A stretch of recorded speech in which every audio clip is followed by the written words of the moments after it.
고대 철학자 파르메니데스. 본시그는 인간은 있는 것에 대해서만 탐구할 수 있고 없는 것은 없으므로 생각할 수도 없으며 탐구할 수도 없다는 견해를 피력한 바 있습니다. 그리하여 그는 있지 않은 것들이 있다는 것이 결코 강제되지 않도록 하라.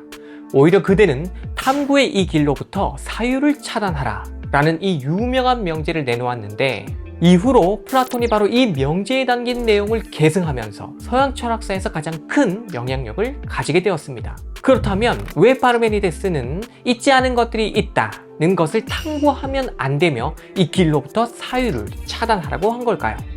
없는 것이 있다라고 하면 마치 없음이 있음의 영역에 속하는 것처럼 느껴지게 되고, 이런 느낌은 없음을 있는 것처럼 연구해도 된다는 식의 오해를 불러일으키게 만들기 때문입니다.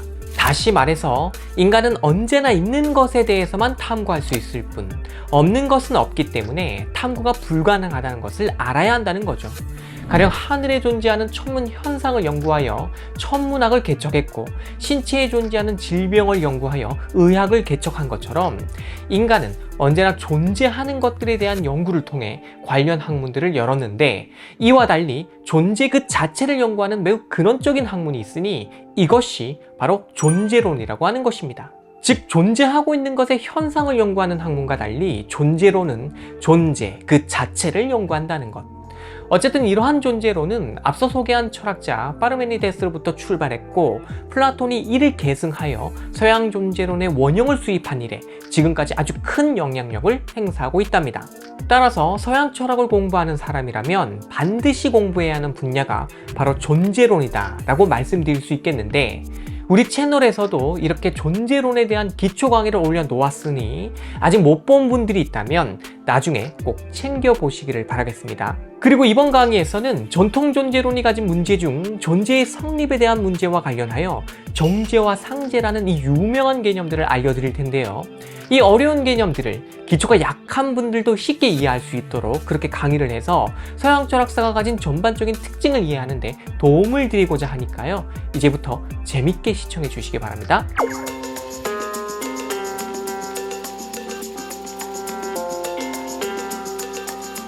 본격적인 강의에 앞서서 서양 철학사에서 중요한 인물 중 한 명을 소개하겠습니다. 바로 니콜라이 하르트만인데요. 그는 신칸트 학파 출신으로 존재론을 새롭게 정립한 인물로 유명하죠. 그리고 이러한 하르트만은 1935년에 발표한 자신의 주저 존재의 기초를 통해서 왜 우리는 존재론으로 돌아가야 하는가? 라는 질문을 던져서 저 당시 철학계에 파장을 일으켰습니다. 자, 그러니까 서양 철학의 거장 아리스토텔레스가 존재론을 제1철학으로 삼은 이래 줄곧 이것의 중요성이 강조되어 왔었는데, 근대 철학으로 접어든 이후부터는 인식론을 중심으로 발전을 하느라 철학의 기초가 약해졌다는 얘기입니다. 쉽게 말해서 인간은 저 사과가 빨갛다는 사실을 어떻게 알 수 있는가? 와 같이 지식을 탐구하는 게 인식론이며, 데카르트로부터 시작된 이래 칸트 이후까지 펼쳐진 서양의 근대 철학은 바로 저런 인식론적인 문제에 천착했다라는 것이죠. 그러나 인식을 하려면 반드시 그 인식 대상이 존재해야 합니다. 그러므로 인식론은 존재론보다 더 근원적인 위치를 차지할 수는 없다는 것. 그래서 하르트만은 철학의 기초를 제대로 잡으려면 다시 존재론으로 돌아가야 한다고 근대가 끝나가던 시점에 말을 한 것이고, 그리하여 그 자신이 직접 고전 존재론의 문제들을 분석하면서 새로이 이 분야를 정립시킨 것이니, 이리하여 그는 위대한 철학자 반열에 오르는 데 성공한 것이죠. 따라서 오늘날 철학계에서 존재론을 논할 때는 바로 이 하르트만의 연구 업적을 반드시 고려하게 되는데, 혹시 여기서 그의 이름을 처음 듣게 된 분들이 있다면 이번 기회에 잘 알아두시기 바랍니다. 이것도 중요한 정보니까요. 그리고 저 또한 이 강의에서 바로 이 하르트만이 정립한 존재론적 내용 중 일부를 참고하면서 진행을 할 겁니다. 왜냐하면 그가 제시한 정제와 상제라는 이 두 개념은 고전 존재론을 이해하는 데 정말 유용하거든요. 그러니 이제부터는 여러분이 쉽게 이해할 수 있도록 이 내용들을 강의해 보도록 하겠습니다.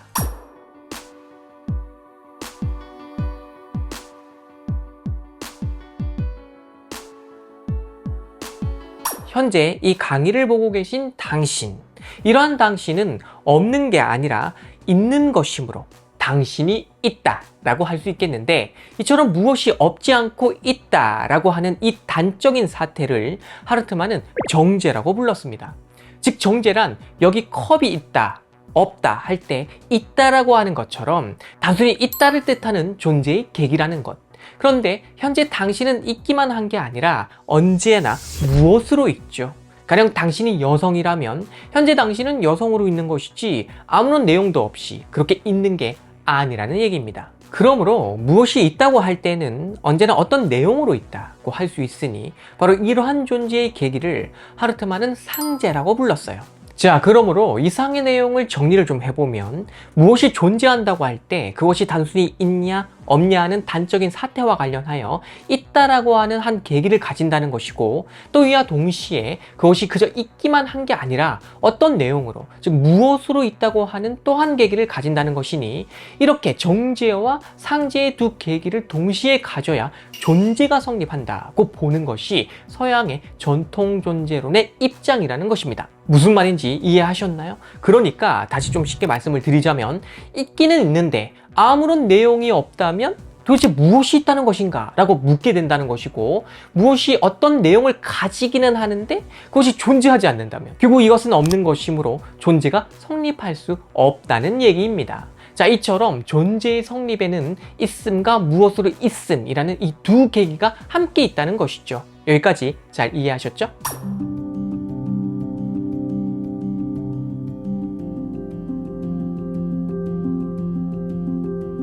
앞서 우리는 어떤 것이 단적으로 있다라고 하는 한 존재의 계기를 정제라고 했었죠. 그런데 바로 이 정제를 달리 표현하면 현존이 되는 겁니다. 즉 현존이란 말 그대로 현재의 있음이라는 뜻이에요. 그런데 앞서도 살펴본 것처럼 현존이라는 개념만으로는 존재의 성립을 다 설명할 수가 없다고 보는 게 전통 존재론의 입장이었죠. 그래서 현존하고 있는 것이 가지는 그 내용에 대한 것, 즉 상제라는 개념도 이제 만난 것인데, 그렇다면 어떤 내용이 있어야 존재가 성립을 하는 걸까요? 그러니까 다시 말해서 존재를 성립시키는 그 무엇, 즉 이것이 있어야 존재가 성립한다고 했을 때 바로 그것은 무엇인가 라는 문제가 철학사에서 등장한다는 얘기입니다. 가령 현재 저는 남성으로 존재하는데 이 내용이 만약에 삭제되었다고 한다면 이로 인해서 나라고 하는 존재의 성립 자체도 무너지는 걸까요? 그렇지는 않죠. 저를 이루는 여러 성질들 중 하나가 남자이며 여기서 이 남자라는 성질이 없어졌다고 한다면 나름 어색하기는 해도 지금보다 조금은 더 예뻐지려나요? 네, 죄송합니다. 어쨌든 그런 남성적 성질이 없다 해도 나름대로 살아가면서 그 존재는 유지를 할 것입니다. 즉 존재 자체는 없어지지 않는다는 얘기죠. 하지만 생명은 어떻습니까? 이것이 삭제된다면 내 존재를 유지할 수는 없겠죠.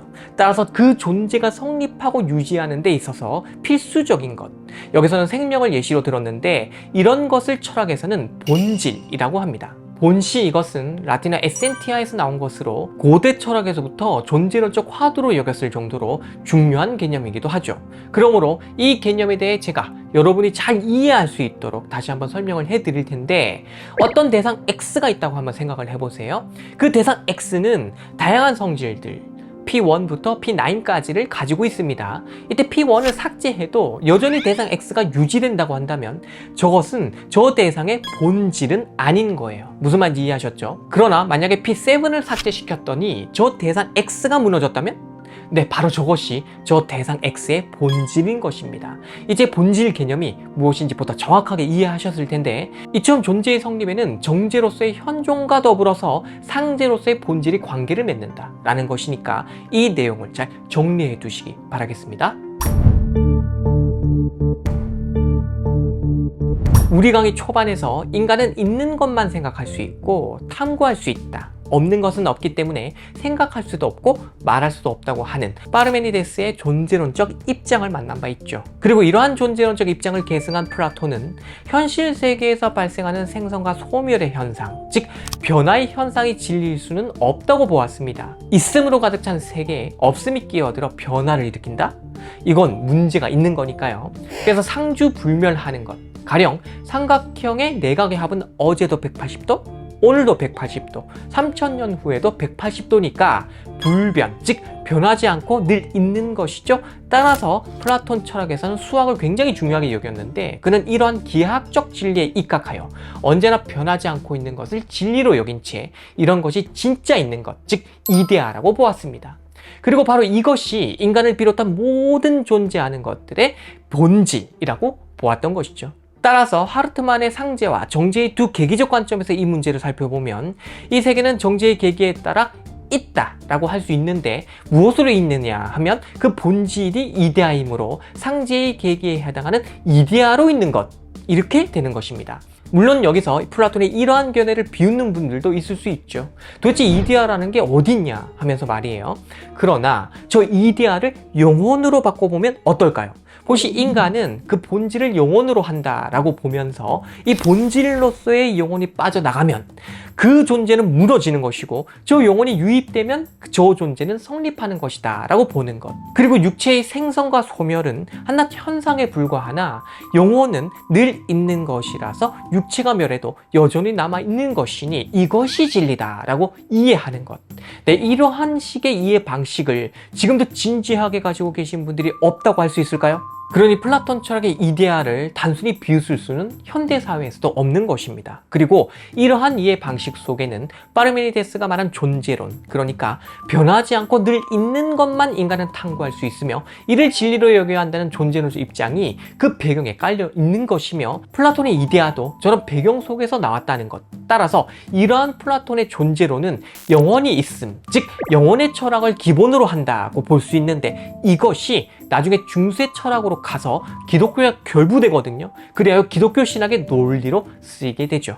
그러니 여러분은 이러한 내용을 잘 정리해 두셔야 하지만 이것보다 더 중요한 내용이 있으니 바로 여기에 주목을 해 보셔야 합니다. 그게 뭐냐면 존재는 정제와 상제의 두 계기에 따라 성립한다고 하는 바로 서양의 전통 존재론적 입장입니다. 왜냐하면 고대 철학자들은 언제나 저런 입장을 가지고 있었기 때문에 그저 있다라고 하는 이 부분만 따로 생각하지 못하고 늘 무엇으로 있는가를 함께 생각했기 때문이에요. 그래야 이들은 존재의 성립을 위해 있다라는 단적인 사태와 더불어서 여기에 필요한 내용으로 이데아 또는 영혼을 집어넣었다는 것이죠. 왜냐? 인간은 없는 것은 탐구할 수 없고 있는 것만 탐구할 수 있는데 영혼은 늘 있는 것이라고 보는 전통이 있어 왔고 이데아 또한 수학적 진리처럼 시간의 변화 없이 늘 있는 것이라고 플라톤이 여겼기 때문에 이런 것들을 저런 존재론적 배경에 따라 집어넣은 것입니다. 존재 성립에 필요한 내용으로 말이에요. 그러나 존재를 성립시키는 본질로서의 저런 이데아 또는 영혼은 인간이 감각 경험을 통해 파악할 수 있는 게 아니라 영혼의 이념에 따라 생각하는 관념적인 것이죠. 즉 고대의 철학에서는 없는 것은 없기 때문에 있는 것만 생각할 수 있다는, 어떻게 보면 상식적이고 현실적인 생각에 기초하여 존재론을 펼치게 된 것이나 그 과정에서 비현실적인 것, 즉 관념 속에 있는 영혼의 개념을 만들어서 현실 속 존재의 근거로 삼는 역설이 발생했다는 것. 어쨌든 이렇게 하여 서양 철학사의 오랜 전통은 관념적이며 비현실적인 것을 본질로 하여 현실 속 존재, 즉 현존을 가능하게 하는 원리처럼 간주하게 되었으니 이렇게 형성된 전통이 현대 철학 이전까지의 서양 철학사가 보여주는 거대한 특징인 것입니다.